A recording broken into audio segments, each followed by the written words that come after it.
सुख से जब हम आप ज्ञान का श्रवण लाभ करते हैं तो जीवन में फिर एक क्रांति आती है, जीवन में प्रेरणा मिलती है, सब प्रेरित होकर हम आप उधर उन्मुख होते हैं। मैं आपको जनाबाई का संस्मरण सुना रहा था। मीराबाई पत्थर की मूर्ति से कहती है कि मुंह खोलिए मैं समा जाऊंगी, और भगवान पत्थर मूर्ति लेकिन पत्थर का मुंह खुल गया और मीराबाई समा गई। सज्जनों, भगवान विठल देव के मंदिर में जनाबाई सेवा करने जाती थी और पुजारी को अच्छा नहीं लगता था। जनाबाई जाकर ध्यान में मग्न हो जाती थी, ध्यान में बैठी हुई है, आंखों से अश्रुपात हो रहा है, उनके वस्त्र गीले हो जाते थे। जनाबाई शिशक्ति थी, रोती थी, और सज्जनों साक्षात विठल भगवान, ध्यान से सुनिएगा, साक्षात विठल भगवान की मूर्ति से भगवान निकल जाते थे। श्री महाराज मीराबाई के आंसू को अपने पीतांबरी से पोंछ देते थे।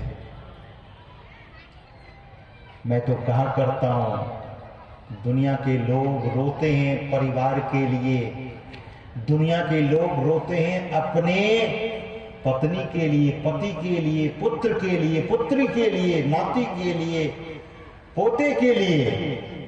मैं नहीं कहता कि आप मत रोइए, इनके लिए आंसू बहाते हैं। कभी कभी सदगुरु के चरणों में भी बैठकर आंसू बहाएंगे तो सदगुरु हम आपकी फरियाद को सुन लेंगे। यह फरियाद जब आपके भीतर से अश्रुपात होता है। मीराबाई रोती थी, उसे चैन नहीं आती थी। जनाबाई भगवान के सम्मुख होकर बैठकर ध्यान करती थी। पुजारी को अच्छा नहीं लगा, भगवान का 9 लाख का हार चुरा कर घर लेकर चला गया और आरोप मढ़ दिया, दोष लगा दिया, हार की चोरी करके लेकर चला गया। मीराबाई तो आंख बंद करके बैठी थी, पुजारी हार चुरा कर लेकर घर चला गया। मीराबाई तो उठती है, ध्यान से भगवान को प्रणाम करती है और चली जाती है घर। प्रणाम बहुत बड़ी बात है सज्जनों। एक यज्ञ है धर्म की, दूजी यज्ञ है ध्यान, तीजी यज्ञ है, एक यज्ञ है धर्म की, दूजी यज्ञ है ध्यान, और तीजी यज्ञ है हवन की, चौथी यज्ञ प्रणाम। प्रणाम जब आप करते हैं ना, माता को कीजिए, पिताजी को कीजिए, पूज्य जनों को कीजिए, साधु जनों को कीजिए। प्रणाम करने से आपको एक यज्ञ करने का फल की प्राप्ति हो जाती है, प्रणाम करने से। अब मैं ऐसा कह रहा हूं तो आप लोग सब नहीं आ जाइए अगर मुझे उतरने के समय कि आज महाराज को प्रणाम कर ही लेते हैं। प्रणाम हृदय से भी कर सकते हैं, दूर से भी कर सकते हैं, लेकिन अगर समय है, स्पेस है, तब प्रणाम किया जा सकता है। घर के माता पिता को जरूर प्रणाम कीजिए। आजकल घर में जो वृद्धा माता है, वृद्ध पिता है, उसका बड़ा अपमान होता देखा जा रहा है। संत मत सत्संग में एक ही बात नहीं बताई जाती है, केवल अंतर साधना की बात नहीं बताई जाती है। संत मत सत्संग में व्यवहार की बात भी बताई जाती है। और मैं अक्सर कहा करता हूं, we should be very very behaviour, our behave should be very humble and appreciative. हम आपका व्यवहार बहुत दुरुस्त होना चाहिए, हम आपके जीवन में विनम्रता बहुत होना चाहिए। सज्जनों, जिस माता ने जन्म दिया है, पाला पोसा है, अपना पेट काट कर माँ पहले अपने बच्चे को खिलाती है। मैं सुमाता की बात करता हूँ, जो सुमती है। अब कुमाता तो ऐसे होती है, वो तो राक्षसी है, जो मांस मछली अंडा खाती है और दुर्व्यवहार में विश्वास रखती है, वो माता की श्रेणी में नहीं है। लेकिन जो माता अपना पेट काट करके पुत्र को पाला पोसा है, वह माता सम्माननीय है, वेरी रिस्पेक्टेबल, बहुत सम्माननीय है। माँ का सम्मान कीजिए, पिता का भी सम्मान कीजिए, माता पिता की सेवा भी कीजिए। अभी हमारे श्रद्धेय स्वामी बोधानंद जी महाराज सेवा के संबंध में बता रहे थे कि सेवा तन से, मन से और धन से, 3 प्रकार से सेवा। सज्जनों, माता पिता का आशीर्वाद जिसे मिलेगा, प्रतिदिन ध्यान से सुनिएगा। अगर आपकी माता सत्संगी है, आपकी माता सदाचारी है, आपकी माता त्रिकाल संध्या करती है, आपके पिता त्रिकाल संध्या करते हैं, और आप अपने माता पिता के चरण को छुएंगे तो माता के मुंह से आशीर्वाद निकलेगा, पिता के मुंह से आशीर्वाद निकलेगा। और ध्यान से सुनिएगा, माता पिता का आशीर्वाद बच्चे के जीवन को सफल करके ही रहता है। माता पिता आज का जो समय है, तो प्रणाम अवश्य कीजिए बड़े लोगों को। वैमनस्यता मिटेगी, राग द्वेष मिटेगा। और कितना समय लगता है प्रणाम करने में? कोई पैसा तो नहीं खर्च होता, थोड़ा सा समय लगता है। झुकना चाहिए, जो झुकता है वो देवता है, और जो अकड़ता है वो मुर्दा है। झुकने वाला देवता, अकड़ने वाला मुर्दा, महापुरुष कहते हैं। तो सज्जनों, जनाबाई प्रणाम करके घर लौटती है और इधर पुजारी हल्ला कर देता, हार की चोरी हो गई, हार की चोरी हो गई, हल्ला हो गया। तमाम लोग आ गए, गांव के जमा हो गए। भगवान की हार की चोरी कैसे हो गई? अरे पुजारी, आपको तो पता होगा। पुजारी सिर हिलाते हुए कहता है, मुझे तो पता है, लेकिन मेरे बातों पर विश्वास कौन करेगा? नामदेव जी की दाई थी। कौन? जनाबाई, संत नामदेव की। देखिए, संत के घर में सेवा करती थी। सज्जनों, पुजारी कहता है कि मुझे तो पता है कि हार की चोरी किसने की है, लेकिन मेरी बातों पर कौन विश्वास करेगा? सभी लोग एकत्र हो गए और कहा कि बोलो, जिसका नाम बोलोगे उसे हम सूली की सजा दे देंगे, हम सभी मिलकर। पुजारी भगवान के मंदिर में खड़े होकर, ध्यान से सुनिएगा, भगवान के मंदिर में खड़े होकर झूठ बोलता है, दोषारोपण करता है कि हार, 9 लाखा हार की चोरी जनाबाई ने की है।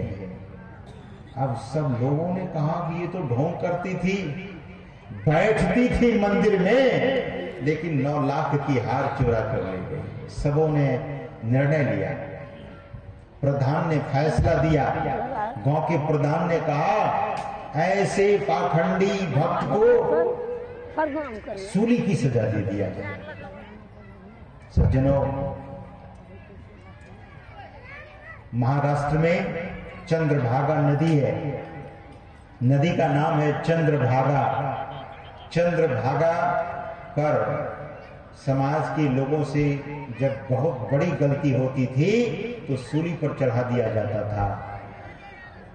जनाबाई को जबरदस्ती पकड़ कर लाया गया और आगे कर दिया, आगे आगे तुम चलो और पीछे से हम चलेंगे, हम सभी चलेंगे और तुझे सूली पर चढ़ा देंगे। मेरा भाई हाथ जोड़े हुए और भगवान को याद किए हुए जा रही है, सिमरन कर रही है, विचलित नहीं हुई है। सज्जनों, दुख जब आता है तो मनुष्य नाम को छोड़ देता है और भगवान को उलाहना देता है, मेरे प्रभु भगवान को, सदगुरु को उलाना देता है। यही दिन देखने के लिए आपके ध्यान किया था, आपकी पूजा की थी, आपकी प्रार्थना की थी, आपको चढ़ावा चढ़ाया था, इसी दिन को देखने के लिए। लेकिन मीराबाई भगवान से कहती है, हम राजी हैं उसी में जिसमें तेरी रजा है, हम उसी में राजी हैं। क्या पता किस जन्म का पाप प्रकट हुआ जो मेरे ऊपर दोष लगा है, चोरी का दोष। प्रभु, मैं तो सूली पर चढ़ने जा रही हूं, लेकिन आपकी जरूर बदनामी होगी, इसका ध्यान रखना मेरे प्रभु। मैं तो सूली पर हंसकर चढ़ूंगी, लेकिन सब दिन आपका नाम में लिया, बदनामी तो आपकी जरूर होगी। आप पंच परमेश्वर होते हैं, पंच ने जो निर्णय लिया है, जो फैसला किया है, मैं उससे राजी हूं। नहीं बोली कि मैं हार नहीं चुराई, यही बोली जब सभी लोगों ने पूछा कि हार की चोरी की है, तो जनाबाई कहती है कि हार की चोरी मैं की अथवा नहीं की, मेरे विठ्ठल भगवान जानते हैं। आप लोगों को जो निर्णय देना है दे दीजिए। निर्णय दिया कि सूली की सजा।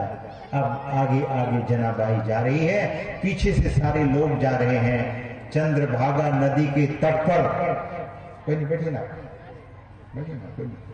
चंद्रभागा नदी के तट पर जब सब लोगों की खचाखच भीड़, इतनी बड़ी भक्ति जो थी, उसको सूली की सजा होने जा रही है।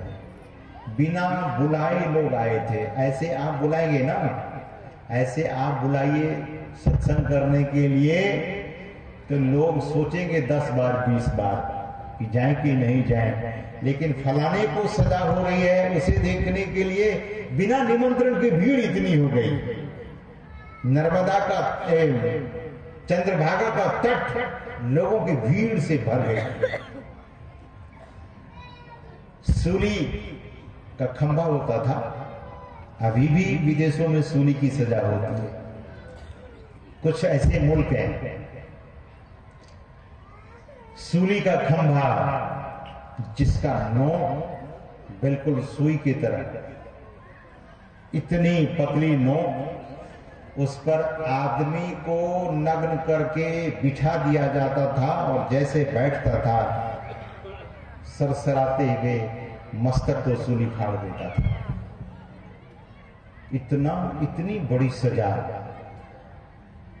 जनाबाई सूली के स्तंभ को देखती है, खंभा को देखती है, और अब लोग उनका वस्त्र उतारेंगे और सूली पर चढ़ा देंगे जल्लाद। उसे आगे किया गया, सूली के खंभे की तरफ जैसे आगे किया जाता है, जनाबाई बढ़ती है। अभी जल्लाद उसके कपड़े पर हाथ लगाने ही वाला था कि जनाबाई सूली के खंभे को देखती है तो चमत्कार हो उठता है। सज्जनों, सूली का खंभा ऐसा पिघलकर पानी की तरफ बह गया। चंद्रभागा सबसे पहले सच की खोज में चंदन कुमार के साथ जुड़ने के लिए आपका बहुत बहुत शुक्रिया, बहुत बहुत धन्यवाद। 2 दिवसीय सतमत संघ का जो आज प्रोग्राम लास्ट है और 2 दिन से आपका लगातार प्रवचन चला है, तो क्या संदेश देना चाहेंगे तमाम जिला वासियों को? सत्संग से समाज में शांति आती है, लोगों को दिशाएं मिलती है, और गुरु महाराज सभी को सदाचारी और आपस में सद्भाव प्रेम, यही सत्संग का मुख्य संदेश है। और लोग सदाचारी सदाचारी बनेंगे तो देश में ऐसे ही शांति आएगी। आप अपना परिचय देंगे? मैं स्वामी सत्यानंद हरिद्वार से और अंतर्राष्ट्रीय प्रवक्ता के रूप में जाना जाता हूं, और सत्संग से लोगों का बड़ा कल्याण होता है। इसी संदर्भ में हम वैदिक सनातन धर्म के प्रचार के लिए यहाँ आते हैं। और इतना ही संदेश। चलिए, शुक्रिया, बहुत बहुत धन्यवाद।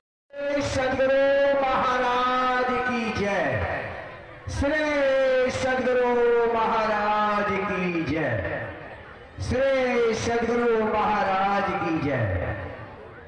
अरिया जिला के ओम नगर वार्ड नंबर 8 SSC कैंप के दक्षिण रानीगंज रोड विगत 5 वर्षों से हो रही 2 दिवसीय संतमत सत्संग का विराट आयोजन की जा रही है। मंच पर विराजमान बाबा स्वामी सत्यानंद जी महाराज एवं हजारों हजार भक्तगण प्रवचन सुनी। गुरु महाराज को फिर हमारे पूज्यपाद को श्री सद्गुरु महाराज की जय।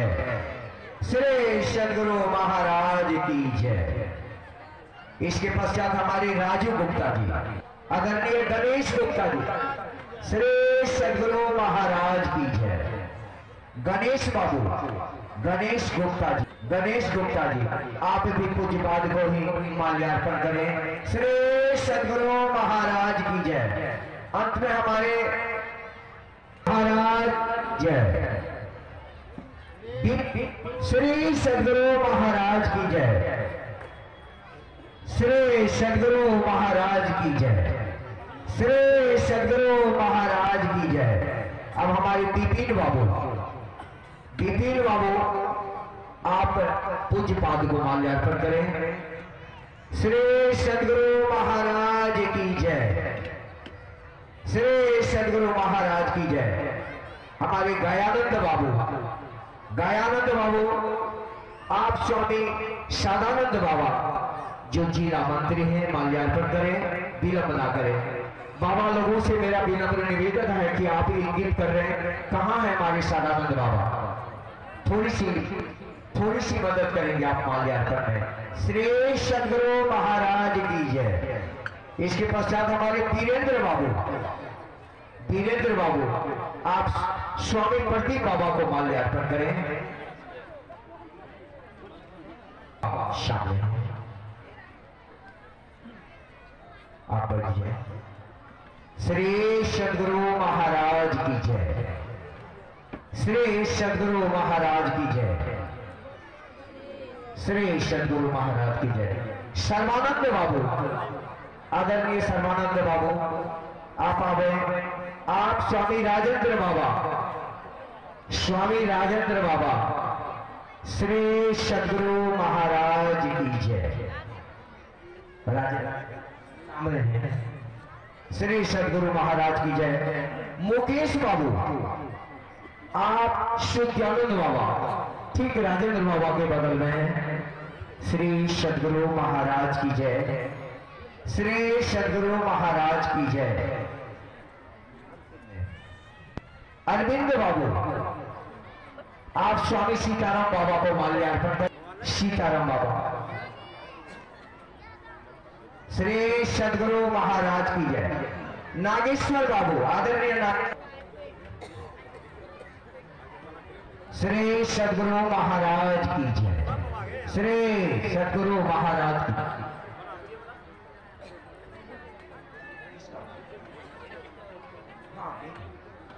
श्री सद्गुरु महाराज की जय। श्री सद्गुरु महाराज की जय। श्री जयकुमार बाबू सामने परमाराध के ठीक बगल में। श्री सद्गुरु महाराज की जय। श्री सद्गुरु महाराज की जय। आदरणीय गंगा बाबू श्री सद्गुरु महाराज की जय।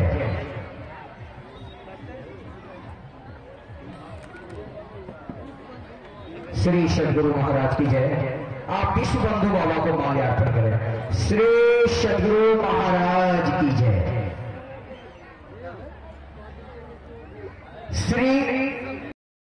पहले मुकेश जी आपका बहुत बहुत शुक्रिया, बहुत बहुत धन्यवाद। आज लास्ट का जो है कि सतमत संघ का आज लास्ट दिन था, तो कैसा रहा आज का? बहुत अच्छा रहा और काफी श्रद्धालु जुटे और सभी जिले प्राय जिले के कोने कोने से लोग पधारे और स्वामी सत्यानंद जी महाराज की वाणियों को सुनकर जीवन लाभ उठाएंगे।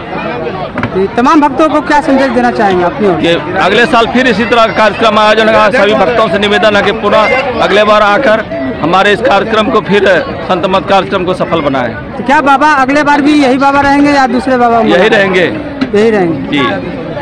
आपका परिचय? मुकेश चंद यादव, पूर्व चेयरमैन प्रत्याशी, नगर परिषद अररिया। धन्यवाद, शुक्रिया। की शुरुआत हो जाएगी। You will have the divine experience in you, आपके भीतर में दिव्य अनुभूति।